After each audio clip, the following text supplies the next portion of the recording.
Eto mga idol, courtesy nga po ito kay Coach Franco Rulyuda. Na-interview nga po nitong si Coach Franco ang promoter ni Cuadro Alas na si Japanese Masayuki ito. Medyo may kahabaan nga po ang kanilang pag-uusap mga idol, kaya diretso na tayo sa huling tanong ni Coach Franco Rulyuda dito kay Masayuki ito. Na kung ano daw ba ang susunod na plano ni Masayuki ito kay Janariel Cuadro Alas Casimero. Sinagot naman ito ni Masayuki ito sa salitang Japanese. Sabay translate nga po ito ni Mark Alisna. Pakipakinggan nyo na lang mga idol. Talk about Treasure Boxing. Everybody's asking about Janriel Casimero.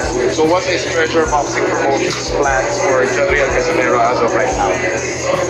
やっぱり何個か出てくると思うね。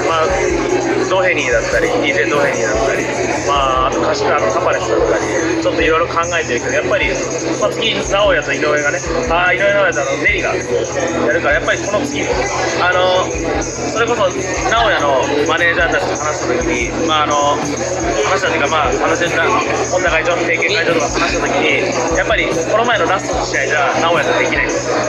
もう一回必要です。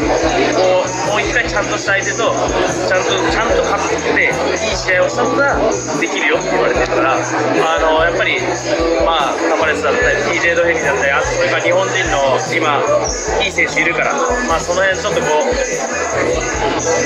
なんていうの試験みたいな、そういう試合が必要になるのかな、それを今考えてる。それが5月とか、その辺の前後5、6月くらいなんじゃないかなって思う。 So sa ngayon sa mga nalalabas namin, namin TJ Doheny, si Tapales, siguro yun yung sa namin sa ngayon. Pero ang sabi kasi ni Mr. Honda, yung ni Inoue, na yung last fight kasi ni Casimero hindi masyadong nabilib yung mga Kaya parang kung yun yung Casimero na lalabas sa next fight against Inoue, hindi niya talaga, pangit daw. Kaya ngayon mauuna muna si Nery at Casimero, si Inoue. Next dun baka kami yung makakuha ng spot kung si Casimero maganda yung ipapakita niya. Pero marami pa naman Japanese yun, pero ding Japanese, pwede yung dalawa kanina yung sinabi ko.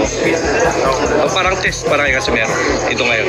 There you have it, ladies and gentlemen. Masayuki, thank you so much for your time. Thank you for doing this. Sa ibang balita naman, Ryan Garcia, nagbanta o nagwarning nga po ito sa mag-amang Heine. Sinabi nga nitong si Ryan Garcia mga idol na itutumba nga raw niya si Devin Heine oras na sila ay magkakasagupa.